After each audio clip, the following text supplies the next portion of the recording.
Sabi niya, Misters, okay lang yan na walang update basta magkasama ang mag-couple Kim Pao.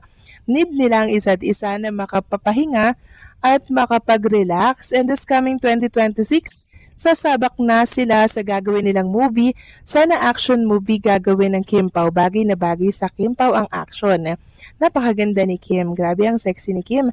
Kim Pao forever. God bless you both.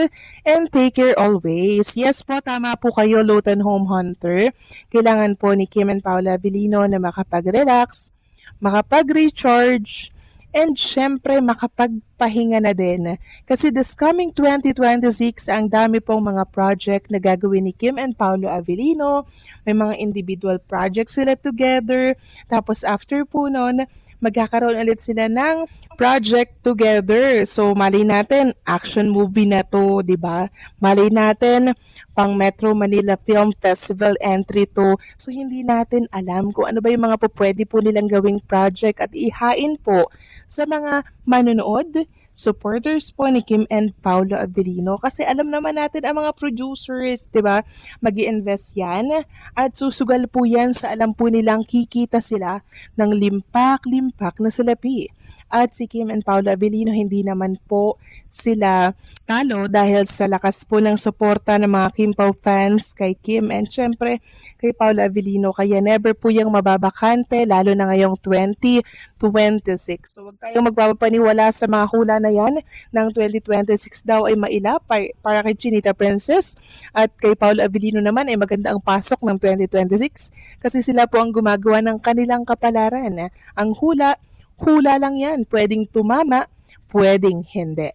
So maraming salamat sa komento, Lotan Home Hunter. God bless and mabuhay kayo. So ito na nga, pag-usapan na natin mga kakimpaw ang mga topic po na nakalap natin sa hapong ito ng Miyerkules. So ilang oras na lang, no? Magbabagong taon na mga kakimpaw. So meron po tayong appreciation post na nabasa para yan kay Kim and Paolo Avellino since sila nga ay nakakamiss, di ba? Sobrang tahimik nila. Sabi dito ng isang fan sa X, I just want to thank all the Kim Pao and Binjin fans here on X from the bottom of my heart. Truly, this fandom are filled with such smart, witty, and genuinely kind soul. Every time I scroll through my timeline, my heart feels so happy. Seeing everyone share their videos, stories, and personal encounters with Kim Pao Binjin never fails to make me smile. I can't help but feel giddy every time I see them. I truly appreciate each and every one of you. Being part of this fandoms feels so special.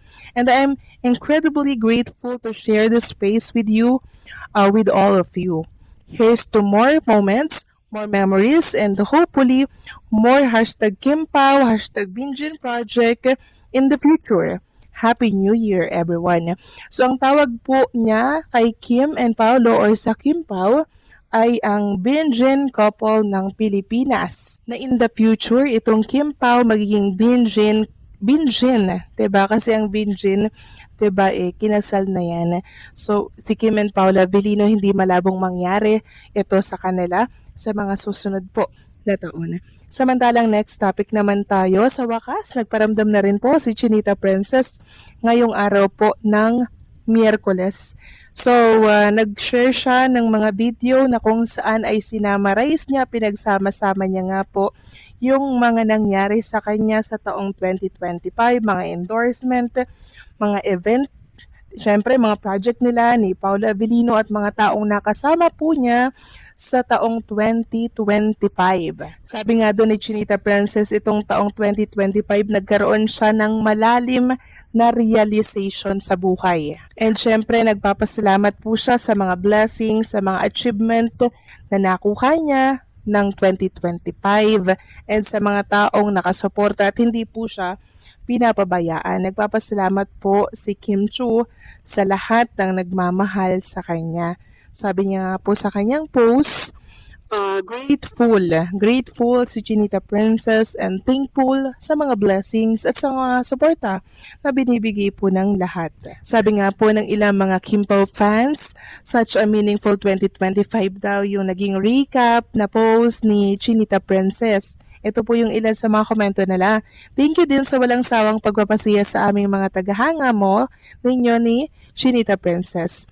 Salamat sa sayang 2025 at asahan mong andyan pa rin kami sa 2026 at sa darating pa mga taon hanggat may Chinita Princess at Paula Avellino at may Kim Pao nandito kami palagi. Mahal na mahal kayo namin. Happy 2026! So after ng kay Chinita Princess na po, siguro susunod na rin po si Paula Avellino mga kakimpaw na magpapasalamat din sa taong 2025 na kung saan talaga namang ang dami ding blessings na dumating sa kanya at kay Chinita Princess. Malinaw na muling pinatunayan ni Kim Chiu kung gaano siya ka-emosyonal at katunay sa pakikitungo sa kanyang mga tagahanga. Ang simpleng post na iyon, kahit hindi man detalyado o diretsahang ipinaliwanag, ay sapat na para damhin ng fans ang bigat ng kanyang pinagdadaanan. Dahil kilala si Kim bilang palaging masayahin, positibo at puno ng enerhiya, mas lalong tumatago sa puso ng fans kapag nakikita nila ang kanyang mas tahimik, mas seryoso at mas emosyonal na panig. Maraming fans ang umiyak hindi lang dahil sa mismong laman ng post, kundi dahil sa emosyong ipinahiwatig nito.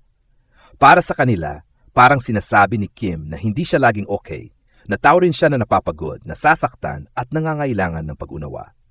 At doon mas lalong naging solid ang koneksyon niya sa kanyang supporters dahil nakita nila ang kanyang kahinaan hindi bilang artista, kundi bilang isang normal na tao. Kapansin-pansin din kung gaano kabilis nag-react ang fans, may mga nagpadala ng mensahe ng suporta, dasal at reassuring words. Ipinapakita lang nito na hindi lang basta fandom ang meron si Kim, kundi isang komunidad na handang umalalay sa kanya sa anumang yugto ng kanyang buhay. Sa panahon ngayon na maraming artista ang pinipiling manahimik, ang pagiging bukas ni Kim, even in subtle ways, ay nagiging dahilan kung bakit mas lalo siyang minamahal.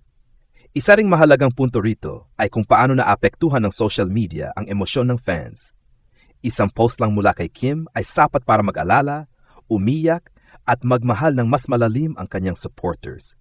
Ibig sabihin, malaki ang responsibilidad at impluensyang dala ng bawat salitang ibinabahagi niya. At tila alam ito ni Kim, kaya ramdam ang sinseridad sa kanyang mga mensahe. Ano pa ang maaring maidagdag? Ang pangyayaring ito ay paalala na hindi kailangang palaging magpaliwanag ang isang tao para maramdaman ng iba ang kanyang pinagdadaanan. Minsan, sapat na ang isang tahimik na post para magsilbing tulay ng emosyon sa pagitan ng isang artista at ng kanyang fans. Sa huli, ang mahalaga ay ang pagmamahalan at respeto na patuloy na namumuo. At sa kaso ni Kim Chiu, malinaw na hindi siya nag-iisa dahil anuman ang kanyang pinagdaraanan, nandiyan ang fans na handang umunawa kasama niya at sumuporta hanggang dulo. Para sa akin, ang balitang Kim Chiu pinaiyak ang kanyang mga fans sa kanyang post ay nagpapakita kung gaano kalalim at katotoo ang relasyon ni Kim Chiu sa kanyang mga tagahanga. Hindi ito simpleng balita lang tungkol sa isang celebrity post. Ipinapakita nito na si Kim ay may emotional na koneksyon sa kanyang fans, na bawat salita o kahit katahimikan niya ay may bigat at kahulugan.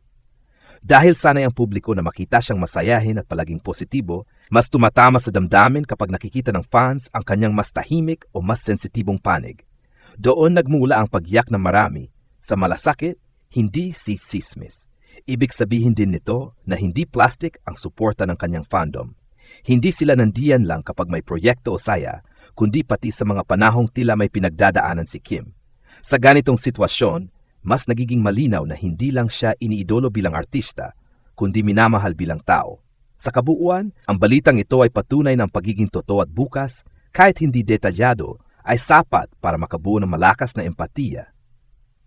At sa panahon ngayon na puno ng ingay at kontrobersya, ang ganitong klaseng reaksyon mula sa fans ay isang positibong senyales ng respeto, malasakit, at tunay na suporta kay Kim Chiu. Ang pangyayaring ito ay malinaw na patunay kung gaano kalalim ang emosyonal na ugnayan ni Kim Chiu sa kanyang mga tagahanga. Sa isang simpleng post na maaring hindi man detalyado o tahasang nagpapaliwanag, naramdaman agad ng fans ang bigat ng damdaming naisiparating ni Kim. Hindi ito dahil sa drama, kundi dahil sa katotohanan at sinseridad na matagal nang nakikita ng publiko sa kanya bilang isang tao at artista. Sanay ang fans na makita si Kim bilang masayahin, energetic at palaging may positibong aura. Kaya kapag may pagkakataong ipinapakita niya ang mas tahimik, mas emosyonal o mas pagod na panig ng kanyang sarili, nagiging mas matindi ang epekto nito. Para sa fans, parang isang paalala ito na kahit gaano pa siya katatag sa harap ng kamera, tao pa rin siya. Napapagod, nasasaktan at nangangailangan ng pag-unawa. Kapansin-pansin din ang mabilis at taos-pusong reaksyon ng kanyang fandom. Marami ang nagpadala ng mensahe ng suporta, dasal at encouraging words. Ipinapakita lamang nito ng suporta kay Kim ay hindi lang hanggang sa saya at tagumpay, kundi pati sa mga panahong hindi siya ganap na okay. Sa ganitong paraan, mas lalo pang tumitibay ang relasyon ng artista at ng kanyang tagahanga, isang ugnayang nakabase sa empatiya at respeto, hindi lang sa kasikatan. Isa ring mahalagang aspeto sa balitang ito ay ang kapangyarihan ng social media. Isang post lang ang sapat upang makapaghatid ng damdamin kayang magpaiyak, magpaalala at magpalapit ng damdamin ng libu-libong tao. Ipinapakita nito kung gaano kalaki ang impluensya ni Kim Chiu at kung gaano kaingat at kaseryoso ang bawat pagbabahagi niya online. Sa huli, ang balitang ito ay hindi dapat tingnan bilang negatibo. Sa halip, isa itong paalala ng pagiging totoo na hindi kailangang laging magpanggap na malakas. Ang pag-iyak ng fans ay hindi tanda ng kahinaan, kundi simbolo ng malasakit at pagmamahal. At sa kaso ni Kim Chiu, malinaw na anuman ang kanyang pinagdaraanan, may isang komunidad na handang makiramay, umunawa at sumuporta sa kanya sa bawat hakbang ng kanyang buhay at karera. May ilang mahahalagang puntos pa na maaaring idagdag sa balitang Kim Chiu pinaiyak ang kanyang mga fans sa kanyang post. Una, ipinapakita ng pangyayaring ito na si Kim Chiu ay hindi lamang isang artista na nagbibigay aliw, kundi isang inspirasyon sa maraming tao. Maraming fans ang nakaka-relate sa kanyang pinagdaraanan, lalo na sa aspeto ng pagod, tahimik na laban, at emosyon na hindi kailangang ipaliwanag sa lahat. Sa ganitong paraan, nagiging boses siya ng mga taong hindi marunong o hindi kayang magsalita tungkol sa kanilang nararamdaman. Ikalawa, mas pinapatunayan nito kung gaano katatag ang fandom ni Kim. Hindi basta-basta ang emosyonal na reaksyon ng fans. Ito ay bunga ng matagal na tiwala at pagmamahal na naipundar niya sa loob ng maraming taon. Hindi lahat ng artista ay may ganitong klaseng koneksyon, yung sapat ang isang post para magsilbing paalala na nandito lang kami para sa iyo. Ikatlo, maaari rin itong magsilbing paalala sa publiko na huwag agad maghusga. Hindi lahat ng emosyonal na post ay may kaugnayan sa chismis, issue o problema. Minsan, ito ay simpleng paglalabas ng damdamin o tahimik na mensahe ng pagninilay. Ang pagiging sensitibo at maunawain ng fans ang nagbigay ng mas positibong direksyon sa usapin. Sa kabuuan, ang dagdag sa balitang ito ay ang mas malalim na konteksto. Hindi ito tungkol sa pagyak, kundi tungkol sa pagiging totoo, empatiya at ugnayan ng puso. At sa panahong puno ng ingay at kontrobersya, ang ganitong klaseng kwento ay nagsisilbing paalala na ang tunay na koneksyon ay hindi nasusukat sa dami ng salita, kundi sa lalim ng damdaming naipapasa.